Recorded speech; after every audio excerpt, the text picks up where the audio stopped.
하나님의 말씀 같이 보시겠습니다. 다니엘서 5장 13절에서 23절 말씀 함께 봉독하시겠습니다. 다니엘서 5장 13절에서 23절까지 말씀입니다. 이에 다니엘이 부름을 받아 왕의 앞에 나오매 왕이 다니엘에게 말하되 내가 나의 부왕이 유다에서 사로잡아온 유다 자손 중에 그 다니엘이냐. 내가 내게 대하여 들은즉 내 안에는 신들의 영이 있으므로 내가 명철과 총명과 비상한 지혜가 있다 하도다. 지금 여러 지혜자의 술객을 내 앞에 불러다가 그들에게 이 글을 읽고 그 해석을 내게 알게 하라 하였으나 그들이 다 그 해석을 내게 보이지 못하였느니라. 내가 내게 대하여 들은즉 너는 해석을 잘하고 의문을 푼다 하도다. 그런즉 이제 내가 이 글을 읽고 그 해석을 내게 알려주면 내게 자주색 옷을 입히고 금사슬을 내 목에 걸어주어 너를 나라의 셋째 통치자로 삼으리라 하니 다니엘이 왕에게 대답하여 이르되 왕의 예물은 왕이 친히 가지시며 왕의 상급은 다른 사람에게 주옵소서. 그럴지라도 내가 왕을 위하여 이 글을 읽으며 그 해석을 아뢰리이다. 왕이여, 지극히 높으신 하나님이 왕에 붙인 느부갓네살에게 나라와 큰 권세와 영광과 위엄을 주셨고 그에게 큰 권세를 주셨으므로 백성들과 나라들과 언어가 다른 모든 사람들이 그의 앞에서 떨며 두려워하였으며 그는 임의로 죽이며 임의로 살리며 임의로 높이며 임의로 낮추었더니 그가 마음이 높아지며 뜻이 완악하여 교만을 행함으로 그의 왕위가 패한 바 되며 그의 영광을 빼앗기고 사람 중에서 쫓겨나서 그의 마음이 들 짐승의 마음과 같았고 또 들나귀와 함께 살며 또 소처럼 풀을 먹으며 그의 몸이 하늘 이슬에 젖었으며 지극히 높으신 하나님이 사람 나라를 다스리시며 자기의 뜻대로 누구든지 그 자리에 세우시는 줄을 알기에 이르렀나이다.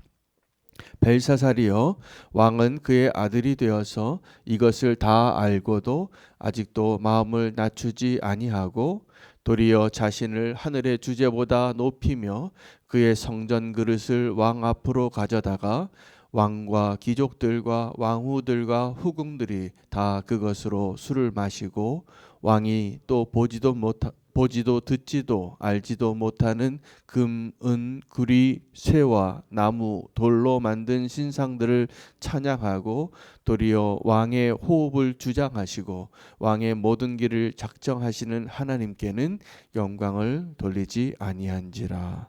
아멘. 하나님의 말씀입니다.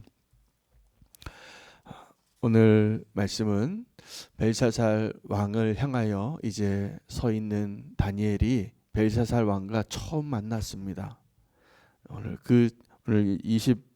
13절 말씀에 이 벨사살 왕이 이 다니엘을 향하여 놀라면서 이렇게 말합니다. 네가 내 부왕, 내 아버지 느부갓네살 왕이 유다에서 사로잡아와서 그렇게 하나님의 뜻을 밝히고 모든 것을 밝히 알려주던 그 다니엘이냐고. 이게 무슨 말일까요? 이 벨사살 왕은 왕이 되어서 이 다니엘을 한 번도 찾지 않았던 거죠. 하나님을 한 번도 찾지 않았던 왕으로 있었던 것을 이 한 절을 통해서도 알 수 있습니다. 처음 만난 겁니다. 다니엘이 느부갓네살 왕의 통치 가운데 이미 그가 하나님의 뜻을 밝히고 하나님이 어떠한 분이신지 그리고 누구도 해석할 수 없는 그 꿈을 2번이나 해석하고 그 왕에게 하나님을 이미 알려주어서 그 나라의 고관으로 있었음에도 불구하고 이 벨사살 왕은 아버지 때의 좋은 전통, 특별히 그가 꼭 알아야 할 하나님을 알지 못하고 지냈던 불행한 사람인 것이 분명합니다. 이제 이 벨사살 왕이 그의 교만의 전성의 꼭대기에 서서 그가 도저히 풀 수 없는 문제 앞에 선 것이죠. 다리가 떨리고 얼굴이 사색이 되어질 정도로 두려운 그 경험을 통하여 저 글씨가 무엇을 뜻하는지 알고 싶지 않았겠습니까? 그래서 자기 아내의 충고를 듣고 걱정하지 말라고 이 뜻을 풀어줄 사람이 있다고 다니엘을 만나게 된 것입니다. 다니엘이 왕 앞에 섰을 때 그 왕은 다니엘에게 왕이 해줄 수 있는 그 보상을 이야기합니다. 내가 너에게 금 목걸이를 걸어주고 자색 옷을 입히고 왕의 셋째 자리에 통치자의 자리에 앉게 하고 모든 걸 주겠다. 이게 무슨 말이냐 하면 왕들이 착각을 많이 하는 거죠.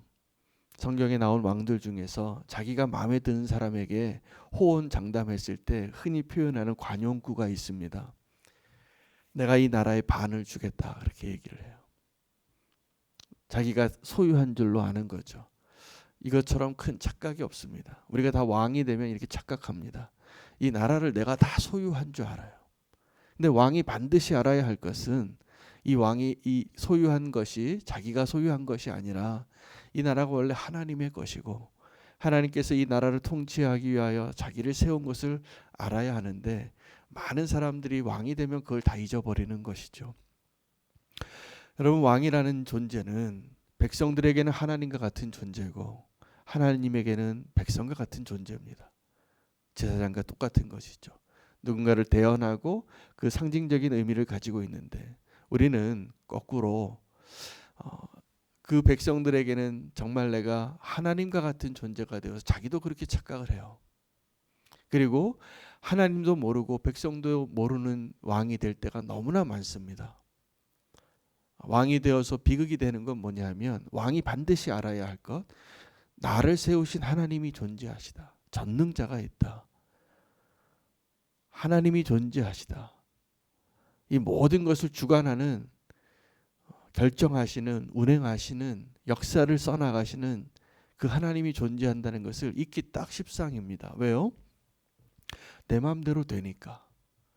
오늘 이 다니엘이 벨사살 왕에게 그 아버지의 왕의 모습을 묘사하면서 이렇게 표현하거든요.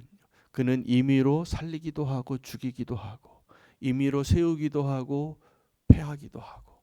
무슨 말입니까? 자기 마음대로 다 될 수 있었던 거예요. 그 느부갓네살 왕은 그렇게 자기 마음대로 다 될 수 있음에도 불구하고 하나님의 은혜를 입은 자여서 자기가 넘지 말아야 할 선을 안 넘었던 거죠. 하나님을 알게 되고 그래서 그 제국을 세우고 통치하는 자가 됐는데 그 아들 벨사살 왕은 그것을 알아야 했어요. 근데 그 아들들이 그걸 모를 때가 많습니다.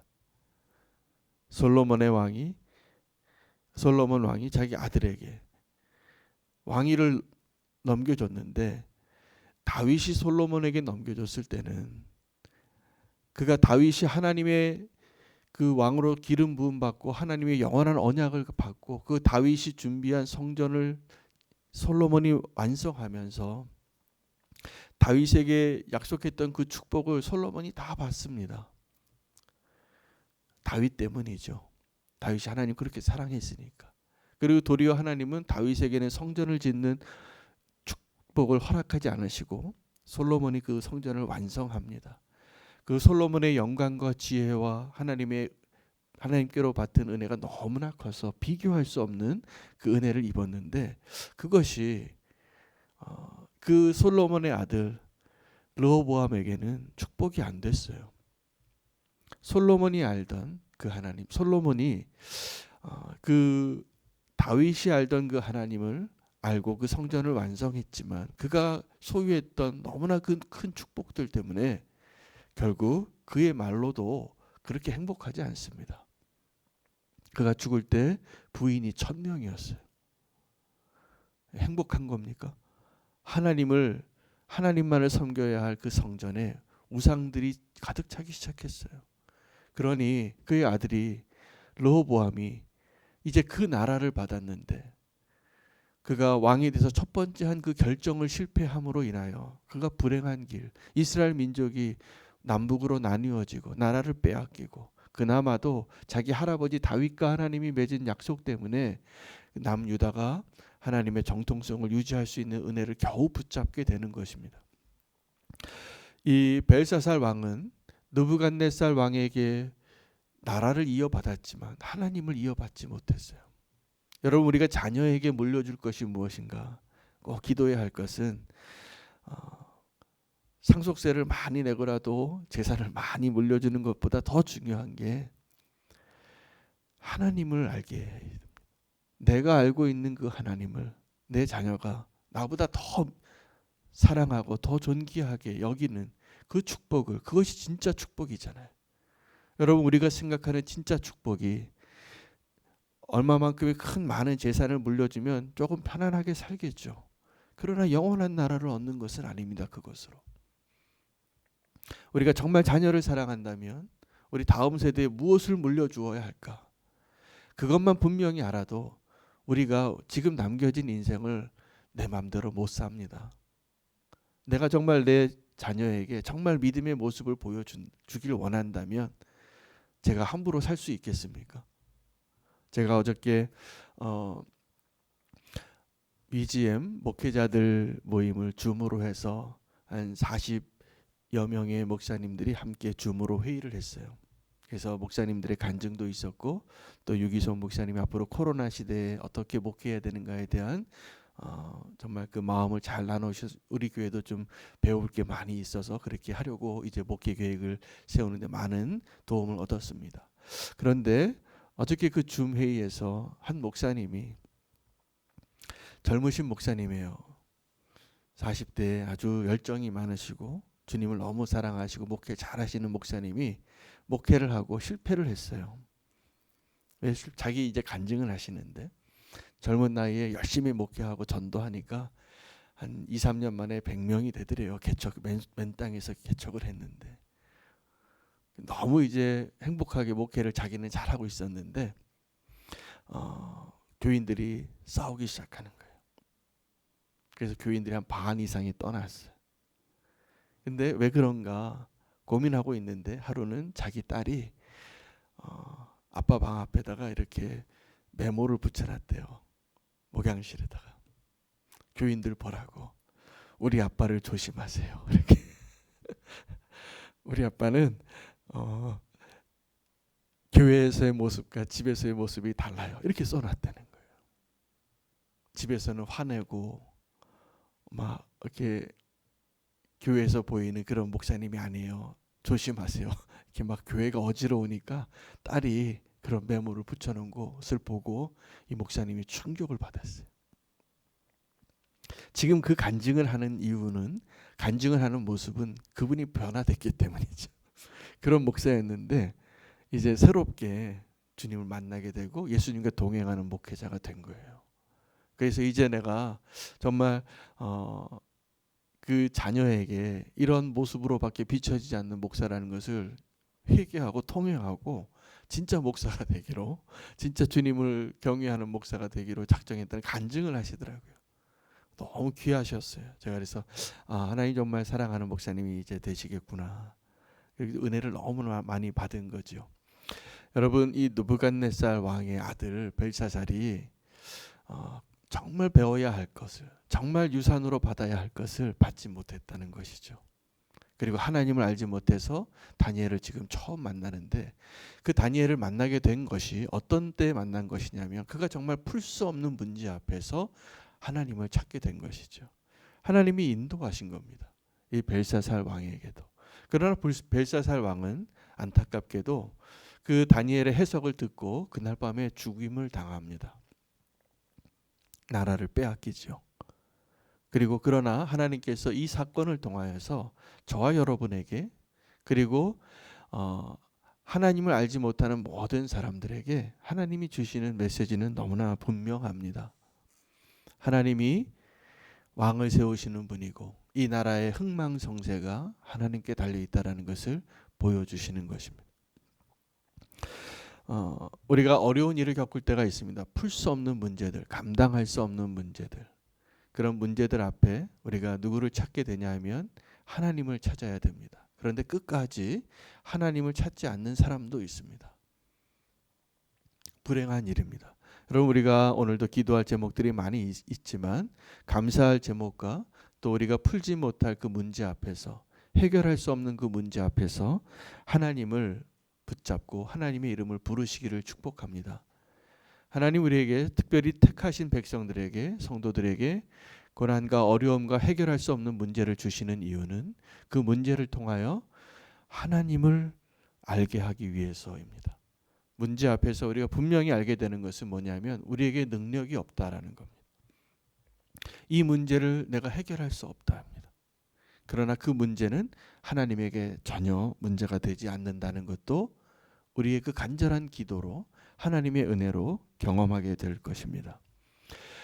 이 다니엘이 왕에게 그 보상을 다 주겠다고 하는 그 왕에게 이거 나는 필요 없습니다. 그 상급은 그 보상은 그 금과 은은 왕이 도로 가져가시고 왕이 주려고 하는 상급은 딴 사람에게 줘도 좋습니다. 그러나 내가 왕에게 이 뜻은 분명히 말씀해 드리겠습니다. 그렇게 목적을 분명히 하고 이 다니엘이 왕 앞에 그 비밀을 알려주는데 그 내용은 왕과 왕의 나라를 하나님이 무게를 쟀는데 메네 데겔 우 바르시니에요. 왕과 왕의 그 나라를 측량했더니 왕이 함량 미달이고 그 왕의 나라를 쪼개서 다른 나라에게 이제 주기로 하나님이 결정하셨습니다. 너무 늦었습니다. 예. 여러분 우리가 하나님 앞에 이런 선고를 받게 될 날이 옵니다. 더 늦기 전에 우리가 주님 앞에 돌이켜야 할 날이 오늘이라고 생각하시면 되겠습니다. 그러면서 이 다니엘이 벨사살에게 왕에게 하나님의 메시지를 전한 것은 왕은 당연히 알아야 할 것을 알지 못한 왕이라는 거죠. 아들이 되어서 그 다니엘이 이 벽에 손이 나타나서 쓰여진 그 알지 못하는 그 문자를 읽고 해석해 주는 것 이전에 그것보다 더 중요한 의미를, 더 중요한 메시지를 전하는데 이 벨사살 왕이 반드시 알아야 할 것을 알지 못했고 그래서 알고도 죄를 범했다는 거예요. 자, 알고도라는 그가 벨사살 왕이 알고 있었던 건 뭐냐면 자기 아버지의 인생을 그가 보았거든요. 하나님께서 그가 임의로 모든 것을 다 하는 것 같았지만 그렇게 모든 것을 하실 수 있는 그 아버지를 허락한 하나님이 있다는 걸 왕이 알지 않았냐고. 당신의 아버지가 그 광야에 쫓겨나서 7년 동안 짐승같이 사는 것 알지 않았냐고. 그리고 하나님께 다시 정신이 돌아와서 하나님을 찬양하는 그 아버지가 된 것을 알지 않았느냐고. 자, 그런데 당신은 알고도 하나님을 모독했다는 거예요. 그것을 알고도 하나님을 모독하기 위하여 모든 신하들을 다 모아서 예루살렘에서 가져온 하나님의 성전의 기구로 마음껏 모독하고 하나님을 경외하지 아니하고 도리어 신이라고 할 수 없는 금, 은, 동, 구리, 철, 목, 나무 이런 것들을 가지고 그들을 하나님이라고 도리어 하나님을 조롱하지 않았느냐고. 그 정점에 하나님이 판결문을 써주신 거예요. 내가 다 시험해 봤다. 여러분 지금도 하나님이 우리의 인생과 우리의 행한 것과 우리의 말한 것과 우리의 마음의 중심을 보고 계신 하나님을 꼭 기억하십시오. 두려운 일입니다. 이 벨사살 왕이 그것을 그때 깨달은 거예요. 하나님이 당신의 인생을 당신의 나라를 다 측량하고 재어봤다는 거예요. 오늘도 하나님께서 우리에게 주신 오늘 이 하루를 하나님이 다 보고 계시고 알고 계시고 헤아리고 계시다는 것을 잊지 마시는 것만 우리가 붙잡아도 우리는 축복의 아들이 되고 축복의 딸이 될 것이라고 저는 확신합니다. 근데 벨사살 왕이 어떠한 사람이 됐냐면 오늘 이 판결문이 내려진 이유는 당신이 그것을 알고도 하나님을 모독했다라는 사실이에요. 세상에는 두 가지 죄인이 있잖아요. 모르고 죄 짓는 사람, 내가 죄인인 줄도 모르고 그런 사람들을 향하여는 하나님이 십자가의 은혜를 주십니다. 그 사람이 어떤 죄를 지어도. 그래서 십자가에 달리신 예수님께서 하나님께 마지막 그 기도가 그들을 용서하는 기도였어요. 누구를요? 나를 죽이고 나에게 창을 찌르고 나에게 십자가에 못 박는 저들을 용서해달라고 기도하시는 그 마지막 기도가 십자가에서의 예수님의 기도였어요. 왜요? 아버지 저들은 내가 보니까 자기가 하는 걸 모르고 있습니다. 진짜 용서받지 못한 오늘 이 벨사살과 같은 모습은 알고도 하나님을 모독하는 거예요. 알고도. 그러니까 그가 사실은 알았던 것은 그 아버지의 인생 가운데 역사하셨던 하나님인데, 정확하게 엄밀하게 따지면 이 벨사살은 알지 못했던 게 분명합니다. 벨사살에게 있어서의 그 하나님은 아버지의 하나님이에요. 오늘 우리가 정말 간절히 붙잡고 간구해야 할 기도의 제목은 그 아버지의 하나님이 나의 하나님 되게 해달라는 기도예요. 다니엘이 하나님의 그 비밀들을 다 열어주니까 느부갓네살 왕은 왜 은총을 입은 자이냐면, 하나님이 그 누구와 비교할 수도 없는 권한과 부귀 영화를 주었기 때문이 아니라 그 다니엘의 하나님이 나의 하나님으로 되는데 성공한 사람이에요. 여러분, 그 다니엘의 하나님이 나의 하나님이 되는 것처럼 큰 축복이 없습니다. 가장 큰 불행은 그 아버지의 하나님이 나의 아버지가 아닌 거예요. 나의 하나님이 아닌 거예요. 그 하나님은 그냥 아버지의 하나님이었어요, 벨사살에게는. 그래서 그가 자기가 나라를 얻고 왕자에 앉으니까 그 하나님은 나의 하나님이 아니다. 그냥 아버지의 하나님이었다. 이제 나의 하나님은 따로 있다. 그리고 정반대로 하나님이 그렇게 미워하고 하나님 그렇게 인정하고 싶지 않은 그 우상들을 하나님이라고 의도적으로 하나님 앞에 반대편에 서 있는 그 사람을 향한 하나님의 판결문을 우리가 지금 보는 것입니다. 오늘 우리의 기도 제목이 내가 정말 하나님을 아는 자가 되는 것입니다. 그러면 이 벨사살과 같은 비극을 우리가 피할 수 있습니다. 다니엘의 하나님이 나의 하나님이 되어지는 일이 가능했던 느부갓네살처럼, 여러분, 우리가 하나님께 감사할 것이 참 많지만 내 마음대로 다 할 수 있고 이 세상에 누구와도 비교할 수 없는 부귀 영화를, 이 제국을 주었기 때문에 감사하는 것이 아니라 저 다니엘의 하나님이 나의 하나님 되게 하신 것을 인하여 감사하는 자 되기를 축복합니다. 그런 아버지를 두었던 그 아들 벨사살이 그 아버지의 하나님으로 치부하고 나의 하나님으로 여기지 못했던 이 비극이 우리에게 일어나지 않아야 합니다. 이 비극이 우리 자녀에게 일어나지 않도록 기도해야 합니다. 오늘 하나님 앞에 정말 하나님을 아는 것, 하나님을 아는 것이 우리에게 축복이에요. 그것이 우리의 인생의 성공과 실패를 결정하는 가장 중심적인, 가장 핵심이에요. 오늘 우리가 그 은혜를 다시 한번 붙잡을 수 있는 기회를 말씀으로 주셨습니다. 하나님을 아는 일 앞에 우리가 실패하지 아니하고 벨사살의 그 비극을 보면서 오늘 우리가 깨어서 나의 하나님 알고 경험하고 고백하고 함께 동행하는 한 분 한 분 되시기를 축복합니다. 우리가 어려운 때를 살기 때문에 더욱더 그 주님과의 그 동행함이 실제가 되기를 축복합니다. 그 주님과의 동행이 실제가 되기 위해서 우리가 하나님을 아는 자 되어야 합니다. 그래서 오늘 하루는 하나님 우리에게, 저와 여러분에게 하나님을 알 수 있는 그 기회로 주신 소중한 시간이라 믿습니다. 오늘도 주님과 동행하시는 하루 되시기를 원하면서 함께 말씀을 붙잡고 기도하겠습니다. 하나님에게 불가능한 것이 없다라는 것을 붙잡고 기도하기를 원하고, 우리가 하나님 앞에 알고도 순종하지 않는 자가 되지 않고 나의 하나님을 고백하며 사는 하루가 되게 해달라고 주의 이름 부르고 기도하시겠습니다.